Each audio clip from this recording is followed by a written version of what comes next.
पहले दिन से मैं बात, वो ये कहेगा कि भाई दोनों ने एक साथ उठा लिया, इसीलिए ब्लॉकेट किया है। बिल्कुल ठीक। मैं ये कहना चाह रहा हूं कि अगर अमेरिका ब्लॉकेट हटाएगा तो हॉर्मुज खुल जाएगा, ईरान खोल देगा। दोनों के पास कोई रास्ता नहीं है। स्टेट ऑफ हॉर्मुज अकेला ही मुद्दा है क्या? दोनों के नहीं, दूसरा केवल एक ही मुद्दा है, न्यूक्लियर नहीं। बस तो अब उसमें बात 4 मुद्दे हैं सर। उस पे इनकी बात युद्ध से पहले हो चुकी है, उसको तो मान गया, ये युद्ध से पहले बात कर चुके हैं उस पे।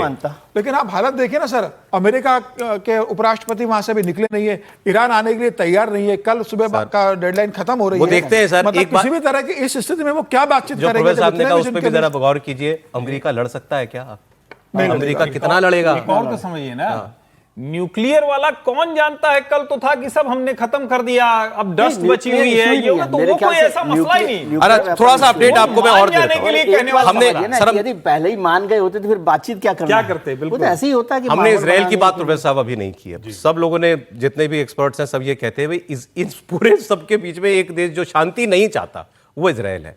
उसको लगता है अपना मिशन में जो मैंने शुरू किया है इसमें कंप्लीट करके घर लौटूंगा, अकम्प्लिश नहीं होगा। और दूसरा नेतन्याहू जैसा नेता है वहां पे, जिसने कहा था कि 40 साल से मैं इस दिन का इंतजार कर रहा हूं कि मैं ईरान पर बम मार सकूं, और वो काम जब शुरू हुआ है तो ट्रंप ने हाथ पकड़ लिया है। अब लेबनान बन गया मुद्दा कि लेबनान पे अगर हमला होता रहेगा तो ईरान बात नहीं करेगा।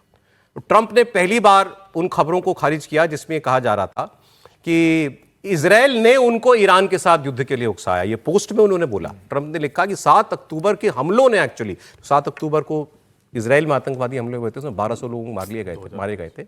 उन्होंने कहा कि उस हमले ने मेरे इस विचार को और पुख्ता कर दिया कि ईरान के पास कभी परमाणु हथियार नहीं होना चाहिए, इसीलिए मैंने इस लड़ाई में साथ दिया। फिर उन्होंने मीडिया और चुनावी सर्वेस को फर्जी बताते हुए दावा किया कि 2020 के अमेरिकी चुनाव में भी इस तरीके की धांधली हुई थी। उन्होंने भविष्यवाणी की कि ईरान में सत्ता परिवर्तन के नतीजे शानदार होंगे, और अगर ईरान के नए नेता समझदार निकले तो देश का भविष्य बहुत समृद्ध और उज्जवल हो सकता है। अब आगे देखिए लेबनान में क्या हुआ। लेबनान से जंग के बीच इजराइल ने उसके एक बड़े हिस्से पर कब्जा कर लिया है। हालत देखिए लेबनान की। इसका सबूत जो है इजराइल की सेना खुद दे रही है। ये वीडियो जो आप देख रहे हैं ये इजराइल की सेना की गाड़ी से बनाया गया है। दक्षिणी लेबनान में उसने एक बफर जोन बनाने का मैप जारी किया है।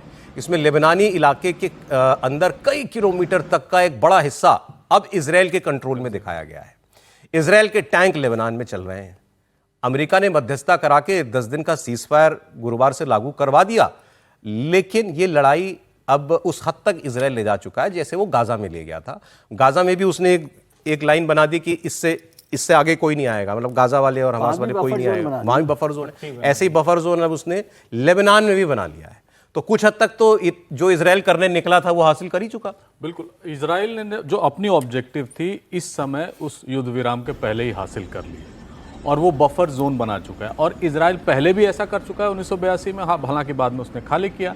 यही हाल सीरिया के गोलान पे किया, उसको तो कब्जा करके मिला लिया उसने, जो ग्रेटर इजराइल की बात बार बार की जाती है। अब यही नहीं, सीरिया के दूसरे तरफ सीरिया प्रॉपर में भी एक बफर जोन बनाया था, अब उसको भी उसने हथिया लिया है जो नई सरकार आई है अहमद अल-शारा के बाद। तो इजराइल को मनवा लेना अमेरिका के लिए एक बहुत बड़ी उपलब्धि है, क्योंकि वो कहे कि मैं 10 दिन के लिए युद्ध विराम कर रहा हूं, वो अपने आप में अचीवमेंट है, और वो इस शर्त पे कि ईरान से वार्ताएं चल रही इसलिए। तो आप समझ सकते हैं अमेरिका कितना डेस्परेट है, और इजराइल उसका साथ देने के लिए तैयार है। लेकिन इस समय जब भी इजराइल को लगेगा कि ईरान फिर कुछ अटैक कर रहा है, या हिजबुल्लाह फिर एक्टिव हो रहे हैं, या हुतियों ने फिर अटैक किया, तब वो उनसे लिबर्टी मांगेगा कि अब हम इन पर अटैक कर सकते हैं। उस समय हो सकता है जो भी सीज फायर या युद्ध विराम या युद्ध खत्म होने की बात होगी, वो फिर समय एक आशंका रहेगी कि ये फिर से युद्ध हो सकता है। लेकिन इस समय इजराइल ये जानता है कि अमेरिका युद्ध विराम करना चाहता है, इसीलिए वो अमेरिका को इसने 2023 के बाद जब से हिजबुल्लाह उस पर अटैक कर रहा है तब इतनी लिबर्टी नहीं दी, युद्ध विराम नहीं किया। एक बार किया था, फिर वायलेशन हुआ है उसका।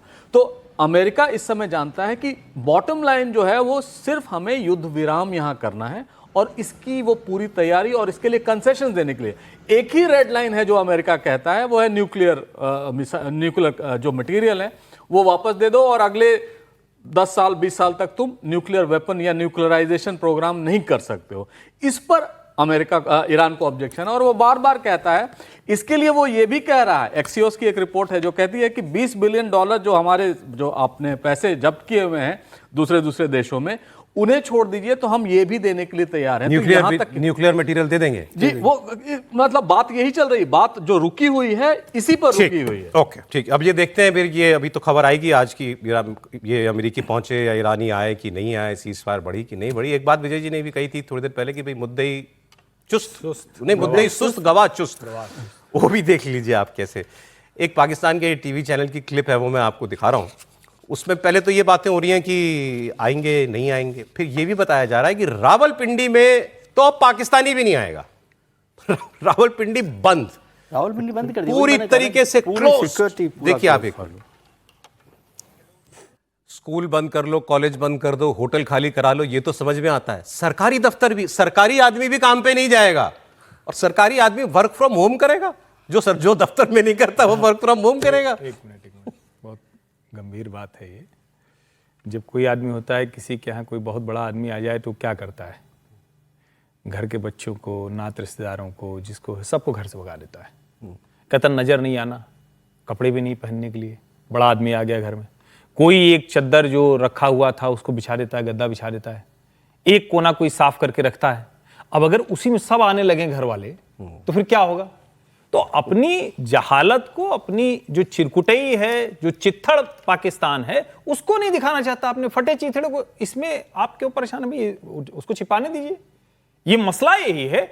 अमेरिका आ रहा है भाई उसके यहां, वो पागल हो गया, उसको समझ में नहीं आ रहा है क्या करें, तो वो ये सब करता है। पिछली बार इस्लामाबाद में पूरा लॉकडाउन कर दिया था, इस बार रावलपिंडी कर दिया। अच्छा, रावलपिंडी में वैसे भी कौन सा किसको जाने देते हैं? वहां तो मिलिट्री के अफसर, मिलिट्री के अफसरान का परिवार और सेना। ये तो उपराष्ट्रपति आ रहा है। कभी ट्रंप ही आ गए। अगर ट्रंप ने तो ये कहा था मैं भी जा सकता हूं इस्लामाबाद, अगर बात बन गई तो ट्रंप अगर आ गए तो ये तो घरों में कैद कर देंगे पूरे पाकिस्तान को। देखिए, एक तो एसओपी की भी बात है, जो एसओपी होता है सिक्योरिटी का, और एक इंटरनेशनल डेलीगेशंस, मतलब, और वो भी ऐसे देश, मतलब अमेरिका बड़ा देश है, लेकिन अमेरिका और ईरान सभी आए थे, दोनों जिस स्थिति में है, तो वो एसओपी की बात है, एसओपी है। और फिर ये भी बात है कि इतने बड़े लोग आ रहे हैं, तो अब बड़े लोग आए तो बड़े बड़े इंतजाम तो करने चाहिए ना, उनको अच्छा इंतजाम करना। ठीक है, ठीक है।